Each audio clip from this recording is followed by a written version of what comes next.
Dear students, my name is Yurdan Simeonov, and I would like to present an evaluation of the pesticides risk for children.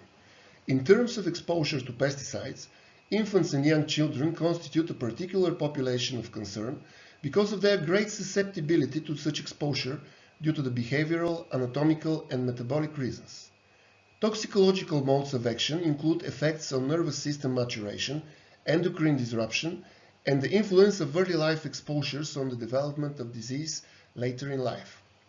The routes of penetration of pesticides in children's bodies induce much stronger adverse effects because the exposure is proportional to the child body and is calculated on a body weight basis.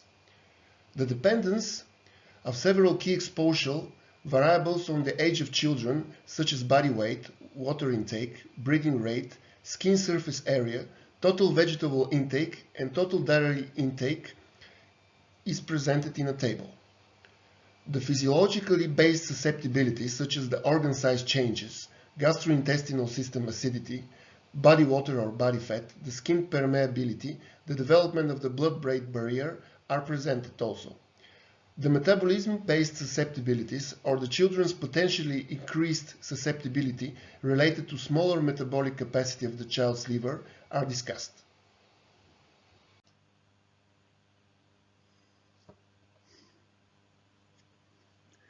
This is the title page for presentations of the Erasmus project ToxOR, Learning Toxicology through Open Educational Resources. And now let us go back on the topic and include some more detail. Evaluation of the pesticides risk for children. Infants and young children constitute a particular population of concern in terms of exposure to pesticides. For reasons of behavioral, anatomical, and metabolic character, children may have greater susceptibility to the adverse effects of pesticide exposure. The toxicological modes of action include effects on nervous system maturation, endocrine disruption, and the influence of early life exposures on development of diseases later in life. Children used to play in a potentially contaminated media. Exposure-related susceptibilities. Exposure is a key factor in determining health risks. Even the most inherently toxic chemical will pose a risk unless there is sufficient exposure. Many factors which result in an increased potential for exposure during childhood are readily apparent, particularly as regards of the oral route. Children between the ages of 2 and 6 crawl on the ground, where they may pick up particles of soil, dust, or chemical residues. In addition to soil and dust ingestion, children also exhibit a greater intake of food and water than adults. Water intakes of infants and young children are about double that of an adult on a body weight basis, and intakes of particular food categories can be many times higher. Children have a more restricted and repetitive diet, that is juice rather than water, only fish sticks, certain vegetables, which lead to different level of chemical exposure compared to a typical adult. Although the oral exposure pathway usually dominates children's exposure, other pathways may be important in certain cases. Children have an inhalation rate that is proportionally greater for their body size compared to an adult, and thus on a body weight basis will have higher exposures. The same applies to dermal exposure because the child has a larger surface area when scaled to total body mass. The skin surface area per kilogram of body weight of a young child is approximately 60% greater than that of an adult. This is a table of the age dependence of key exposure variables.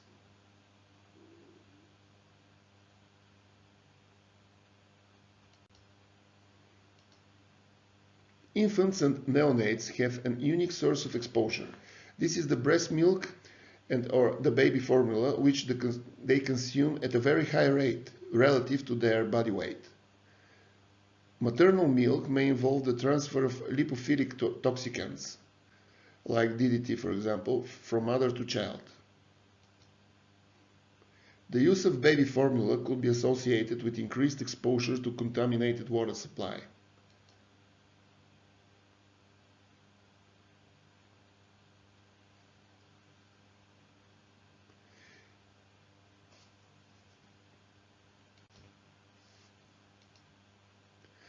Physiologically based susceptibilities. The moment of birth initiates dramatic changes in physiology. From birth to the late teens, the child's body grows and matures, becoming increasingly adult-like. The pattern of growth and development during childhood varies among different organ systems. Organ size changes. Patterns of organ growth during childhood are highly organ-specific. Babies have brains much larger in size relative to their body compared to adults. Based on brain size, children experience higher doses of a chemical of interest. Gastrointestinal system acidity. Stomach pH can have significant effects on the absorption of pesticides that are weak acids or bases. Body water and body fat. Body water and body fat percentages determine the disruption of chemicals in the body.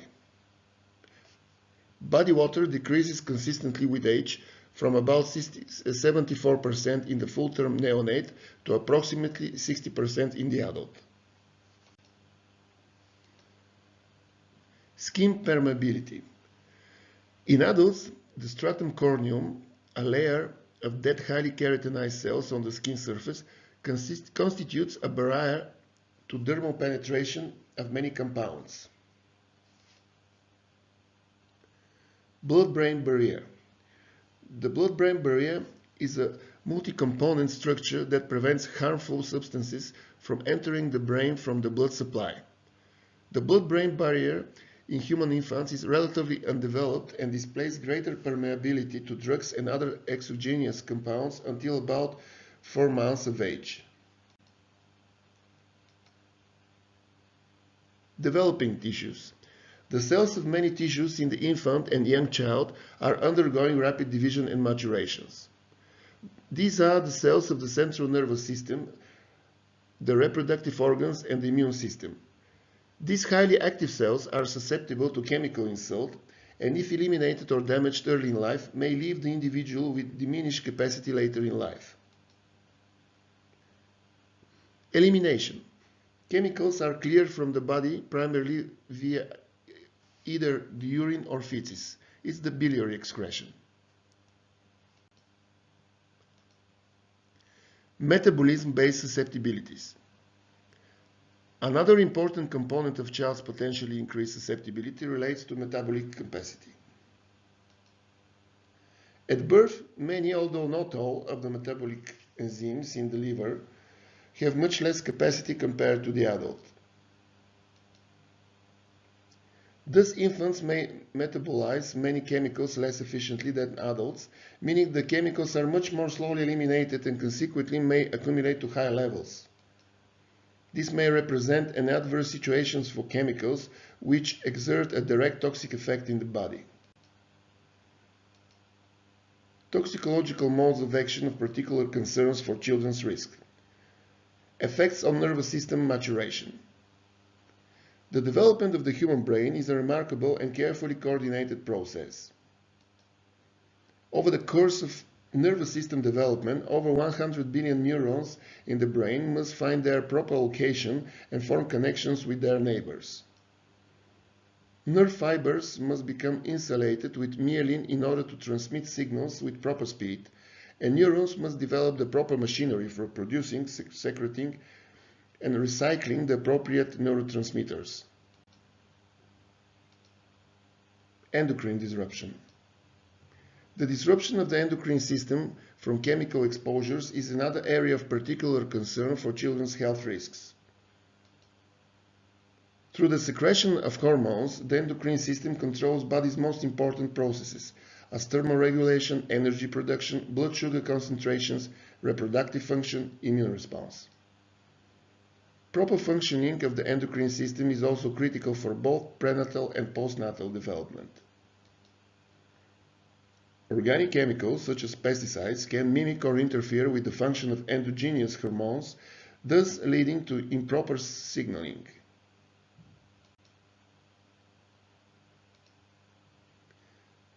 Fetal basis of adult disease. Exposures in utero or in early childhood can predispose an individual to disease that emerges later in life. The early life exposures are causative agents in Parkinson's disease. The non-renewable dopamine producing cells in brain are lost in PD, typically later in life, and symptoms of PD as the tremor and difficulty in gait manifest. A number of epidemiology studies associate early life pesticide exposures to PD and various infections and brain injury. At the end of the presentation is the closing page of the Toxoar project, where you can see the logos of the participating educational institutions from 7 European countries.